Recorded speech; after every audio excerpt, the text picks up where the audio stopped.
जय हिंद प्यारे साथियों, कुशल पथ डिप्लोमा प्लेटफॉर्म पे आप लोगों का स्वागत है। ये जो वीडियो है हर एक डिप्लोमा स्टूडेंट के लिए काफ़ी ज़्यादा इम्पोर्टेंट है, क्योंकि देखा जाए तो हर सेमेस्टर में हमारे जितने भी डिप्लोमा के स्टूडेंट हो गए सेमेस्टर एग्ज़ाम देते हैं, उसके बाद कैरी लगते हैं, फेल होते हैं, सप्लीमेंट्री एग्ज़ाम देते हैं, उसमें भी बहुत सारे बच्चे फेल हो जाते हैं। मतलब देखा जाए तो पासिंग मार्क जो हमारा होता है 28 नंबर, वो उतना गेन नहीं कर पाते हैं। उसके नीचे लाने के कारण वो कई सब्जेक्ट में फेल हो जाते हैं, ईयर बैक लग जाता है, सेमेस्टर बैक, मतलब बहुत सारी प्रॉब्लम क्रिएट हो जाती है। तो आखिर बच्चे फेल क्यों होते हैं? हमारे जितने भी सेमेस्टर सप्लीमेंट्री एग्जाम हो गए तो किस कारण से बच्चे फेल हो जाते हैं, वो क्या क्या कारण है, वो क्या क्या प्रॉब्लम है जो बच्चों को एग्जाम हॉल में हो जाती है, जो बच्चे उसका फेस नहीं कर पाते हैं, वो प्रॉब्लम को दूर नहीं कर पाते हैं। तो कुछ हम इस वीडियो में आप लोगों के लिए गाइडेंस लेके आए। मतलब वो प्रॉब्लम जरूर आप लोगों में ऐसे बहुत से स्टूडेंट होंगे जिनके साथ ये प्रॉब्लम होती है, और थोड़ा बहुत तो होगा ही। जो बच्चे के पास नहीं है प्रॉब्लम, अच्छी बात है, मानते हैं, लेकिन बहुत से ऐसे मैक्सिमम बच्चे होते हैं क्लास में जिनके साथ ये सब प्रॉब्लम आती रहती है। तो प्रॉब्लम क्या है कि जो अक्सर बच्चे सेमेस्टर और सप्लीमेंट्री एग्जाम में फेल हो जाते हैं, किस वजह से? तो फेल होने के बहुत सारे हमारे मैनी रीजन है। मैनी रीजन में जैसे हम यहाँ पे 4 रीजन इंक्लूड किए हैं, अदर भी होते हैं। मेजरली हम देखेंगे तो पहले है बैड राइटिंग। बहुत से बच्चे का सोचना है कि सर मेरा राइटिंग खराब है तो इसी कारण शायद हम फेल हो जाते हैं, तो उसका भी डाउट दूर होने वाला है। स्लो स्पीड, मतलब क्या होता है कि एग्जाम में हमारा आंसर लिखने का स्पीड स्लो होता है, जिसके कारण कई का आंसर आते हुए भी क्वेश्चन छूट जाते हैं। तीसरी प्रॉब्लम होता है कि कट आंसर। बच्चे क्या करते हैं कि आंसर लिख देते हैं, बाद में पता चलता है ओ सीट ये तो मेरा गलत लिखा गया, जिसके कारण कचर देते हैं। कचरने का मतलब कि कट कर देते हैं, जो कि कॉपी के अपीयरेंस को खराब करता है। तो उसका प्रॉब्लम कैसे सोल्व करेंगे? उसके बाद है याद नहीं आता है। मतलब जैसे आप एग्जाम हॉल में जाते हैं, क्वेश्चन देखते हैं, तो आपको जैसे क्वेश्चन देखे तो थोड़ा स्टार्टिंग में क्या लगता है कि ये चीज़ हमको आता है, लेकिन जैसे पेन खोलते हैं लिखने जाते हैं तो पता चलता है कि याद ही नहीं आ रहा है। उस समय आप और डिस्टर्ब हो जाते हैं, मतलब पूरा माइंड आपका हिल जाता है कि कैसे हम इसको लिखें। तो ये सिर्फ 4 ही प्रॉब्लम नहीं है, बहुत सारे प्रॉब्लम है। मैं ऐसा नहीं कर रहा हूँ कि ये सिर्फ प्रॉब्लम बता के आप लोगों को छोड़ देंगे, नहीं। जो प्रॉब्लम है वो तो दिखा ही रहा हूँ, बाद में इसका हम सोल्यूशन भी करने वाले कि आप इससे कैसे फेस कर सकते हैं। अगर ये इतना प्रैक्टिस बना लीजिएगा तो आपका एक सेमेस्टर क्या किसी भी सेमेस्टर में प्रॉब्लम नहीं होगा। ये सिर्फ हमारे सेमेस्टर एग्जाम के नहीं है, 10th 11th 12th बीएसवी, मतलब जितने भी हमारे एग्जाम होते हैं, चाहे आप बीटेक करो एमटेक करिए, सारे एग्जाम में आपको हेल्प करने वाला है। क्योंकि एग्जाम हमारा एग्जाम होता है, भले वो सेमेस्टर एग्जाम हो चाहे बोर्ड एग्जाम हो। तो चलिए हम शुरुआत करते हैं अपने इस प्रॉब्लम के सोल्यूशन की ओर। तो पहला प्रॉब्लम यही है कि फर्स्ट प्रॉब्लम में आपको क्या बताना चाहूँगा कि बैड राइटिंग। मतलब बहुत से स्टूडेंट का कहना है कि सर हमारा राइटिंग तो खराब नहीं, उसका वो बगल वाला है ना उसका राइटिंग बहुत अच्छा है, वो जो है ना पड़ोस वाला उसका राइटिंग अच्छा है, तो सर मेरा राइटिंग अच्छा नहीं तो क्या हमको नंबर नहीं मिलेगा?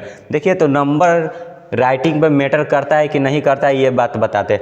बहुत से टीचरों का कहना है, जैसा तक मैं भी सोचता हूँ और ये बात सच भी है, कि राइटिंग एग्जाम में मैटर करता है, लेकिन कब तक? जब तक आपका पढ़ने योग्य नहीं। मान लीजिए कि आप यहाँ पे कुछ सेंटेंस लिखे, ठीक है, सेंटेंस लिखे, ये अगर कोई सामने वाला बंदा पढ़ लेता है, पढ़ने के बाद वो इस चीज़ को समझ जाता है, तो आपका राइटिंग क्या है? वैलिड है।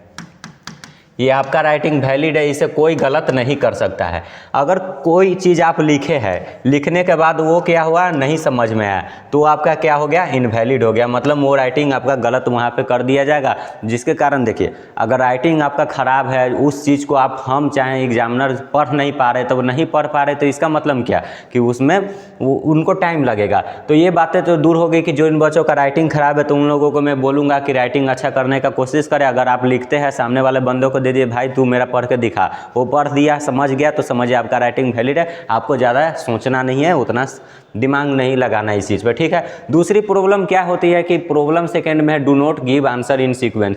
दूसरी प्रॉब्लम होती है कि बच्चे सीक्वेंस में आंसर नहीं देते। जानते हैं कि मेरा 5 क्वेश्चन है, 5 क्वेश्चन में हमको 3 क्वेश्चन आते हैं, तो क्या कर देते हैं कि बच्चे पहले 4 नंबर, फिर 2 नंबर, फिर 1 नंबर।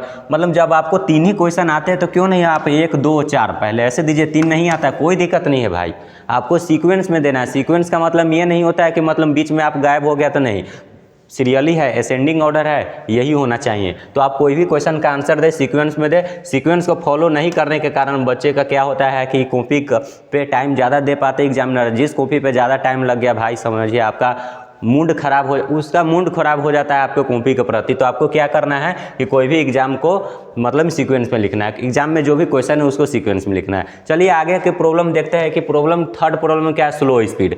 बहुत से बच्चे होते हैं जिनका लिखने की प्रक्रिया प्रोसेस स्लो होता है। स्लो होने के कारण लास्ट में क्या होता है कि बहुत से क्वेश्चन मिस हो जाते हैं। क्या होते हैं? क्वेश्चन मिस हो जाते हैं। तो इसका सोल्यूशन क्या है, वही लिखा है स्लो स्पीड। जिन बच्चों का होता है क्या कहता है कि क्वेश्चन छूट जाते हैं, क्या करें? क्वेश्चन छूट जाते हैं तो उनके लिए क्या सोल्यूशन है? तो उनके लिए यही सोल्यूशन है कि जिन बच्चों को लगता है कि देखिए मेरा 30 मिनट बचा है, ठीक है, 30 मिनट लास्ट का बचा है, आपको क्या करना है कि 2 क्वेश्चन को सोल्व करना है। 2 क्वेश्चन को सोल्व करना है। तो सर बोलिएगा कि ये तो लॉन्ग है, तो लॉन्ग में कैसे होगा? मान लीजिए यहाँ के 30 नहीं, हमको 15 मिनट मिला है, तो कैसे सोल्व करेगा? तो आप लोग जानते होंगे कि चार्ट फॉर्म, जैसे जैसे आप टाइप्स होता है, तो मान लीजिए ये चीज़ है फ्रिक्शन हो गया, यहाँ टाइप्स है, किसका है? फ्रिक्शन का। तो फ्रिक्शन का dry friction, rolling friction, sliding friction. तो ऐसे आप चार्ट बनाते हैं ना, तो चार्ट में जैसे आप शॉर्ट नोट्स जैसे प्रिपेयर करते हैं, बिल्कुल आप वैसे आंसर लिख के आइए। चार्ट के फॉर्म में आपको क्या होगा? नंबर दे दिया जाएगा। क्योंकि एग्जामिनर को देखना चाहता है, वो देखना चाहता है कि आपके कॉपी में वो चीज़ पॉइंट है कि जो हम क्वेश्चन को संतुष्ट कर दे। जो क्वेश्चन में पूछा गया है वो पॉइंट आपके कोई आंसर में है, तो एग्जामिनर संतुष्ट हो जाएंगे और आपको नंबर दे देंगे। जहाँ पे 6 मार्क है तो वहाँ पे 5 और 4 मार्क तो आपको इजीली मिल जाएंगे। तो क्या करना है? स्मार्ट वर्क करना है, क्वेश्चन छोड़ के नहीं आना है। तो क्या हो जाएगा? कम समय में आपको जब कम समय मिले तो क्वेश्चन छोड़ना नहीं है, इस तरीके से उसको अटैम्प्ट करके आना है। आगे की प्रॉब्लम देखिए।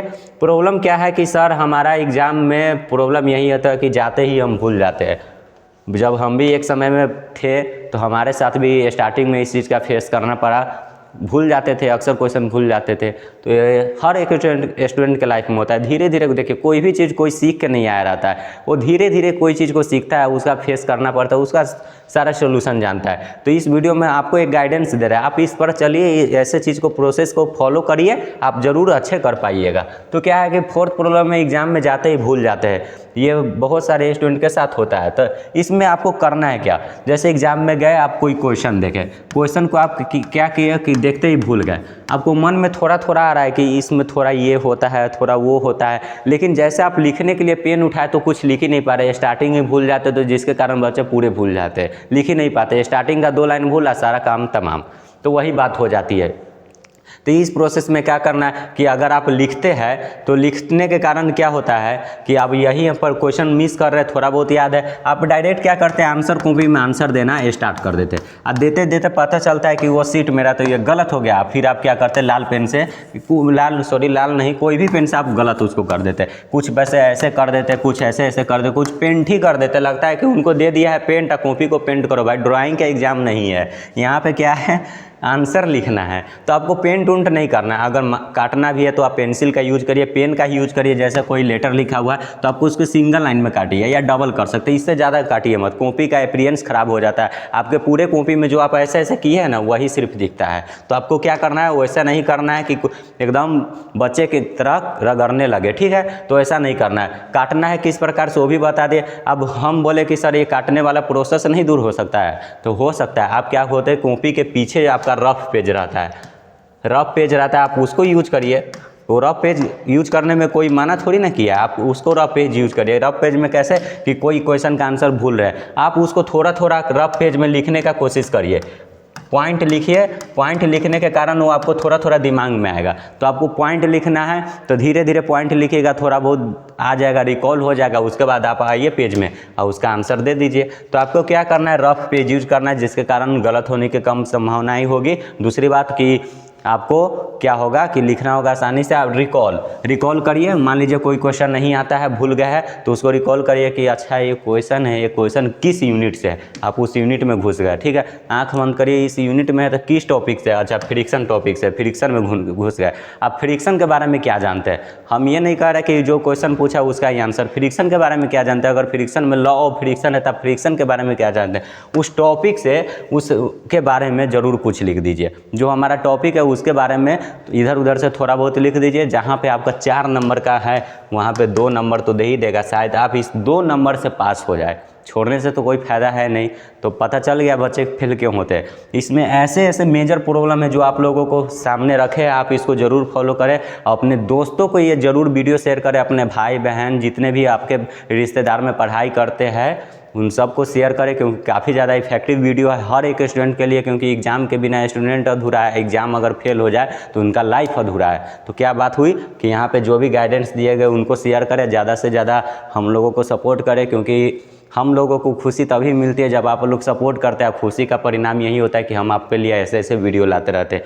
तो इस वो छोटे भाई को सपोर्ट करें, वीडियो को ज़्यादा से ज़्यादा शेयर करें। आज के इस वीडियो को इतना ही रखते हैं, मिलते हैं नेक्स्ट वीडियो में। Thank you, all the best.